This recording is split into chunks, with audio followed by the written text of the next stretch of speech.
Dear all, क्या आपने कभी एग्जाम को सेलिब्रेट किया है? आप सोच सकते हैं कि एक आर्ट टीचर कैसे हमें एग्जाम के टिप्स दे सकती है। यस, क्योंकि exam is also an art. Remove your stress. Tip number 1, remove your bad stress. जब भी एग्जाम सिर पे होता है, सबसे पहले हमारे सिर पे चिंताओं का एक बोझ आ जाता है कि अगर साल भर हमने साल ढंग से पढ़ाई नहीं की है तो अब पता नहीं क्या होगा, हमें तो कुछ आता ही नहीं है। और मोर देन एवरेज स्टूडेंट्स की यही सोच होती है। मेरी भी बचपन में हुआ करती थी।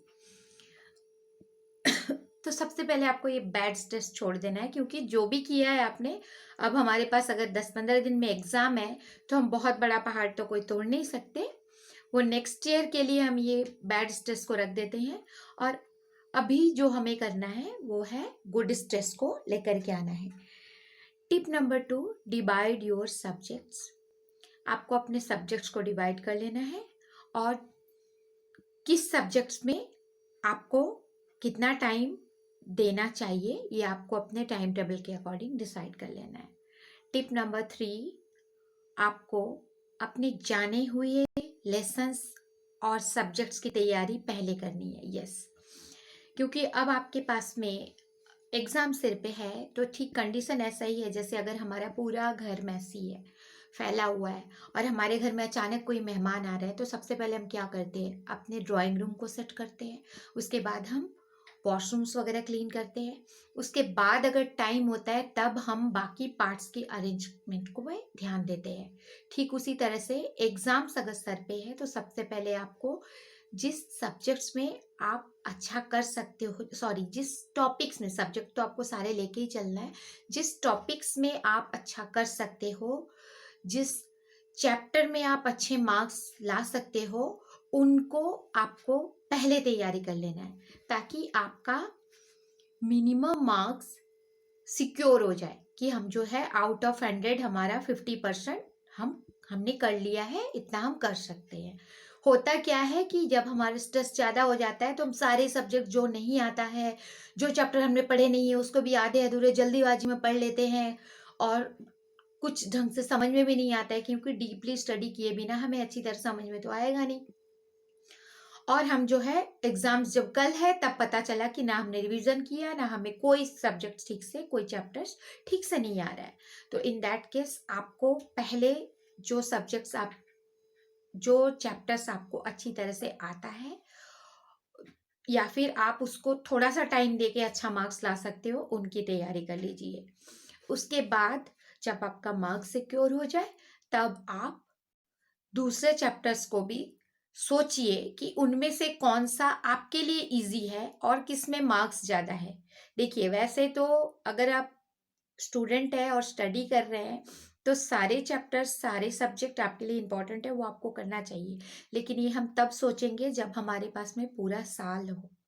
जब हमारे पास सिर्फ 10 डेज है और एग्ज़ाम है, तब हम थोड़ा सा ट्रिकी हो जाएंगे, और इसीलिए हम एग्ज़ाम ट्रिक को यूज़ करते हैं। उसके बाद कर लेने के बाद सपोज आपके पास 1-2 चैप्टर छूट रहे हैं और वो आपसे नहीं होगा, टाइम मैनेजमेंट नहीं हो पा रहा है, तो भूल जाइए उन्हें। आपने 80% की तैयारी की है ना, तो उसमें ही आप कर सकते हैं, उतना ही कर लेंगे। अगर आप जल्दबाजी में उन 2 चैप्टर के पीछे पड़ जाएंगे तो आप इन 80% को भी अच्छे से करने से हाथ धो बैठोगे।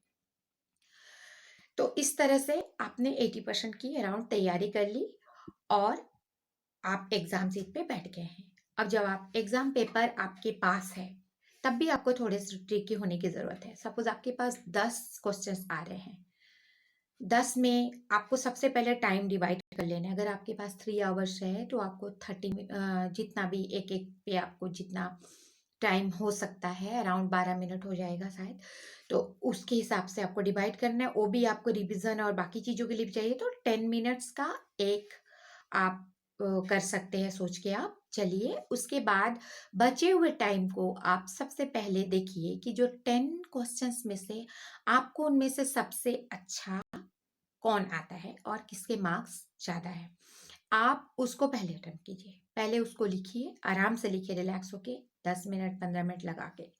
उसके बाद नेक्स्ट पे जाइए जो उस, मतलब इससे थोड़ा कम या बराबरी में आता हो।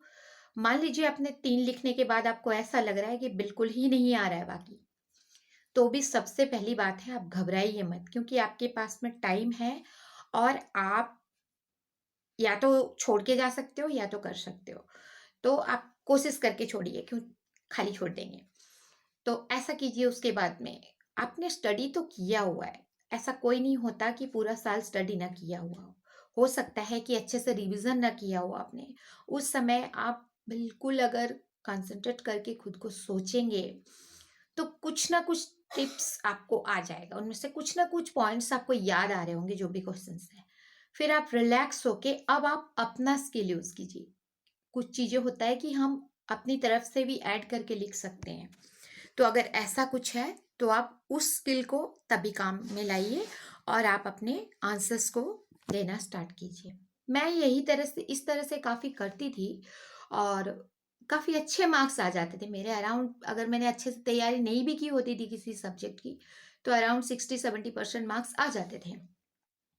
क्योंकि चैप्टर्स को डीपली पढ़ने से तो फ़ायदा होता है, वो आपको पहले से करना चाहिए था, लेकिन आपने नहीं किया। तो भी आप अभी जितना कर सकते हैं अपना बेस्ट करके आप सारे स्ट्रेस वगैरह नेक्स्ट सेशन के लिए, एग्जाम के लिए, कि नेक्स्ट ईयर मुझे करना है, इसके सबक लेते हुए आप पूरे टाइम को एक और बात, पूरे टाइम को यूटिलाइज कीजिए। आपके पास 3 आवर्स है, आप सोच रहे हैं जल्दी जल्दी शॉर्टकट में एग्जाम दे लिया, कुछ आ नहीं रहा है। बिल्कुल नहीं ऐसा करना है। आपको पूरे टाइम को डिवाइड करके आराम से सोचते हुए आंसर्स को लिखना है। देखिए, मैथ साइंस जैसे अगर चीज़ें हैं, तो उसमें तो शायद ही आप कुछ अपनी तरफ से ऐड कर पाए। उसके लिए आपको कंसंट्रेशन के साथ अगर आप सोचते हो, तो काफ़ी कुछ आपको याद आ जा सकता है। लेकिन जहाँ तक है लिटरेचर है, हिस्ट्री, ज्योग्राफी टाइप की सब्जेक्ट्स है, इसमें आप काफ़ी कुछ अपनी तरफ से लिख सकते हैं। तो इसका ज़रूर फ़ायदा उठाइए और इस तरह से अपने एग्ज़ाम को एन्जॉयबल बनाइए। Happy exam. Thank you.